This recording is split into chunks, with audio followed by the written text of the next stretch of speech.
15 minutes is not much time. What can you talk in 15 minutes? Well, we'll see. Deniz Koca, one of the probably most recent members of CEC. Previously I sit at Chemical Engineering Department, and just to set the background, we do facilitation in group modeling workshops. And what is that? I'll talk in a minute about that. So we try to model complex systems, complex dynamic systems. What is a system, how we do that, and why we do that. This is the content of my talk today. But just to set the background again, what we do is transdisciplinary projects. So it's very much applied research. And we're performing sustainability science, so a little bit of everything. Some of the recent research activities that I'm involved or took the initiatives, like most recent one is looking at the global natural resources, the scarcity, and how we can implement resource efficiency policies. This is specifically to the German Ministry of Environment. So we do look at how the global resources out there and how would that affect the German economy, German industry, in general German society in the future. EU project that we recently finalized, it's called Converge. We looked at the sustainable food systems in India, in Iceland, in UK, in Bristol. We did look at the environmental goals, the implementation of or non-implementation of environmental goals up in the mountain regions. A job for the Naturvårdsverket, Swedish EPA. Look at the Swedish healthcare system, Icelandic banking system, the transportation system in 2050. So all of these projects, what we try to do is bring all stakeholders together, of course relevant stakeholders together, and then a process that we call group modeling. We try to model the system together with the stakeholders. So first conceptually we model the system, and how we do it in a minute you'll see. And then after that we build a numerical, a dynamic model on the computer as a decision support tool, so that hopefully that can be used in decisions. So what is group modeling process? There are two phases. The first one is the conceptual modeling and systems analysis. The second one is the systems dynamics modeling, so that you can do some integrated scenario analysis. And there are 3 steps in each of them. In the first one, of course, before you start this process, you set your problem. So there's a reason why you're here doing a modeling work. So one question, one issue, one modeling work. So you define your issue. Why are we here? And based on that, of course, previously, based on that definition of the problem, you identify and you select your stakeholders. Who should we invite? If you're looking at the sustainable food system in India, then you make a list of all the relevant stakeholders, and you make an analysis of these stakeholders and select the ones that you want to have in your workshops. So for instance, if it's the food system in India, that might be the agricultural sector, the farmers, the transportation companies, the storage and the electricity providers, or you name it, all the way to the consumer. So all the way from production to consumption.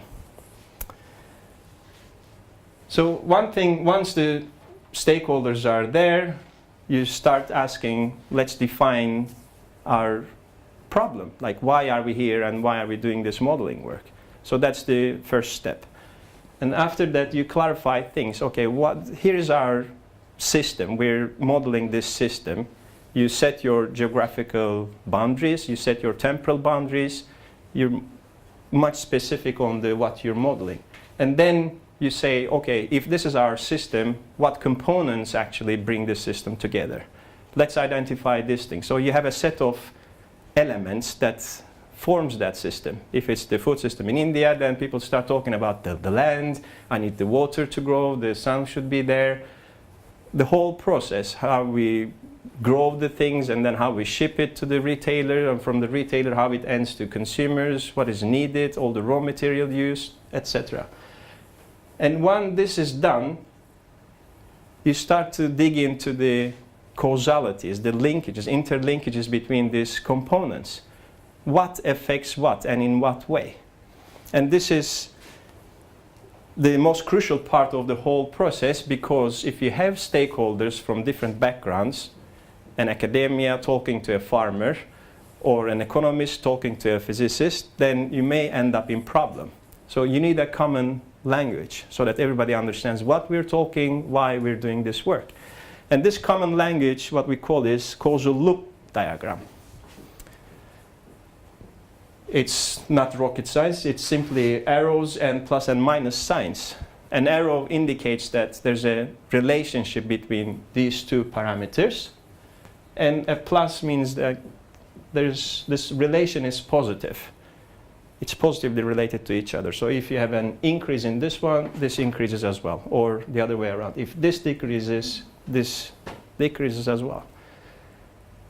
And then by doing this, you can actually see the feedbacks, the time delays, what affects what component in the whole system. So this is, you can say, a common mental map. So people see what we're talking about. Everybody agrees on that. It's an iterative process. You start from somewhere. The more you do, the more you learn. The more you learn, you used to do more. So it's not that you put everything there and then it's there. No. I've been in this business maybe like almost 20 years now. I don't think you can come up with one causal loop diagram showing the entire system perfectly in your first trial. So it takes time. And then, as I said, it's a, don't stick to the 5 workshop. It may be, normally it's 5 workshops, but it might be up to 10 workshops depending on the issue, the group that you're working with. But in the first workshop, you define your system boundaries. In the second, you clarify things, you identify the components, the interlinkages. And in the confirmation, this may take more workshops.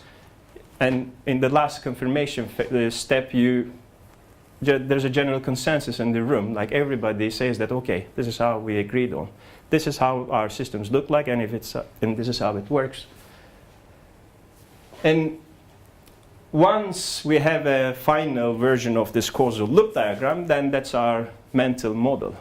So that's that mental model that we give it to the computer and make it a numerical model, provide the data. So up to now, everything is qualitative, so there's no numbers involved in there. In the second phase, where we build numerical models, this is just a software called Stella that we use to build the numerical models, but it can be anything. Depending on the complexity of the system, you can use other tools. You build your numerical model here. You formulate it, you provide the data, the information, and then of course you validate your model. And when it comes to the implementation, this is the user interface layer of the software that I just mentioned, Stella. So the user can make alternative scenarios, run alternative scenarios, what-if scenarios. And the decision makers, hopefully, have been in the process of building this model, so they know how the system looks like. They are familiar with systems thinking, systems analysis, systems dynamics, how the whole big system looks like, where the potential action, or to start with, where the problematic areas lie in the system, and where are the potential areas to tackle with this system. So they know, and then based on that knowledge, they can use the software.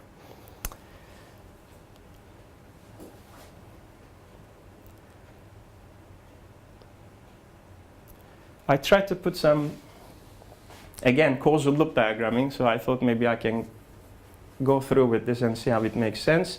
So you have a problem.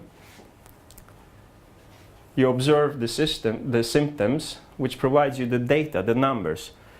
If there's a factory there emitting to the atmosphere, you do some measurements and you collect the concentration of methane, for instance.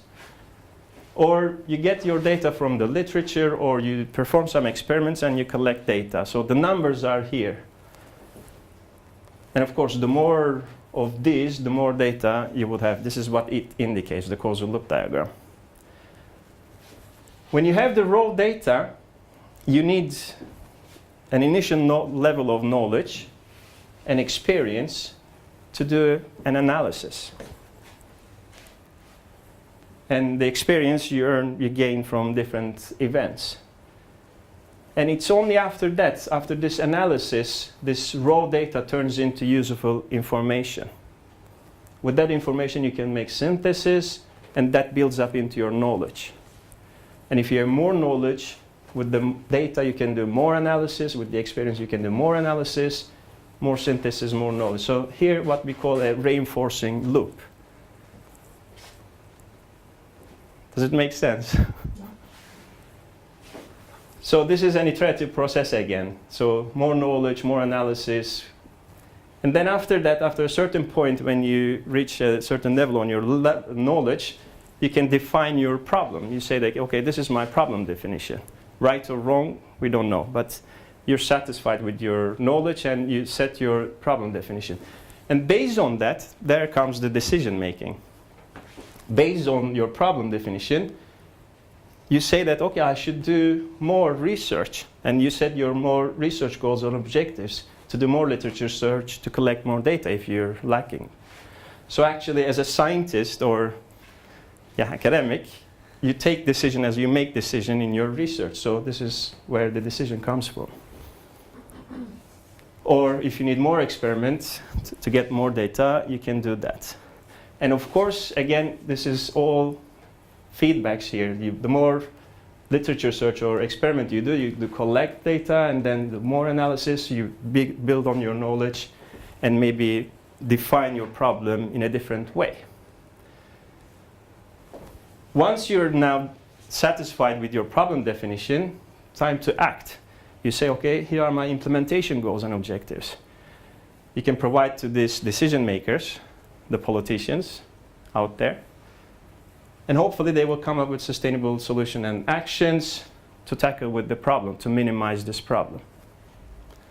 So the whole thing is to minimize the problem, to get rid of this thing. This is what we do, but we end up not very sustainable solutions and actions. We think we do this thing, but we sometimes do unsustainable solutions. And in the first run, this solves our problems, but it happens all the time that we create other problems, which initially actually triggers the initial problem. And then other problems, other symptoms, the whole thing runs again. But if you have sustainable, of course, you shouldn't have these other problems. So what I call this thing learning by doing and by traditional analysis. And we lose time, of course. And here comes the role of stakeholder involvement and group modeling and systems analysis, systems dynamics in decision making, like how we can use this in a different way. So instead of traditional analysis, if we have systems analysis, I mean, how many of you are familiar with systems thinking or systems analysis? Yeah, that's another talk, 7 weeks course. No, you try to see the big picture, and you try to see the causal linkages between the components of that system. So by having systems thinking, you don't do traditional analysis, but you have the systemic thinking. You try to look at always the causalities, cause-effect relationships.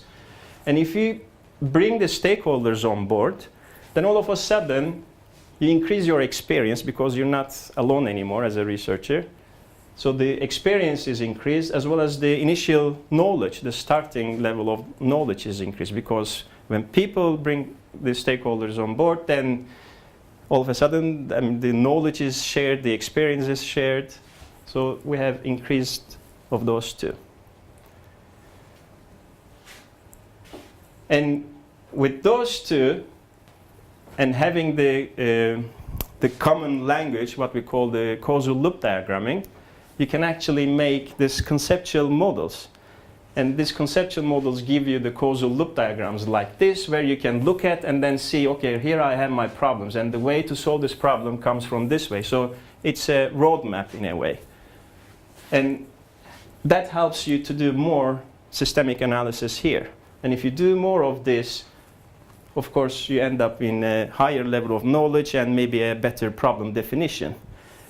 And the cumulative knowledge, as well as these mental models that I just showed, like this, helps you to see what is sustainable and what is not sustainable. So you can actually minimize, you have a better chance to minimize this unsustainable actions, solutions. And I name this as learning by conceptual modeling and systems analysis. So you don't do and see what happens, but by looking at a conceptual model like this, you can identify what is sustainable and what is not sustainable. So in the first hand, you try to eliminate these ones. The second part, if you have the data, it's the same thing, like with the causal loop diagrams, with systems analysis, you have a cumulative high knowledge. And with this knowledge, if you can use the data you have, you can actually build dynamic models. So you put the numbers in this causal loop diagrams, and you have the systems dynamic models. And it's nothing but the same, this causal loop diagrams with numbers and formulations in it. And these models help you to make decision support. So what we call these models as decision supporter. And one thing I think I have to mention here, yes, the model, the dynamic model itself, it's a nice tool. It helps you in your decision making. But the whole process of building that model is, if not equally, I think it's more important than the actual decision making tool, because the whole process is a learning process. When you bring all the stakeholders together with their experience and knowledge, this exchange of that, this iterative process of modeling the system, it's tremendous. People learn. They know what they're looking. So I think for me, it's more important, the whole process, than the end product, the decision support tool. Anyway, with this tool, you can actually define some goals and objectives, and then under those scenarios, make some simulations. And the results, the model results, gives you more data, actually. And with that data, this time you can make integrated scenario analysis. So you're on a one-step level, and from traditional analysis to systems analysis, and then combined with integrated scenario analysis. Am I done? Yeah. So the model results and the cumulative knowledge this time helps you to see what is sustainable or what is not sustainable. And I call this learning from the whole picture, from conceptual modeling, from systems dynamics, systems analysis, and integrated scenario analysis. Thank you. And like for all the projects that I'm involved, I'm happy to discuss anytime with any of you.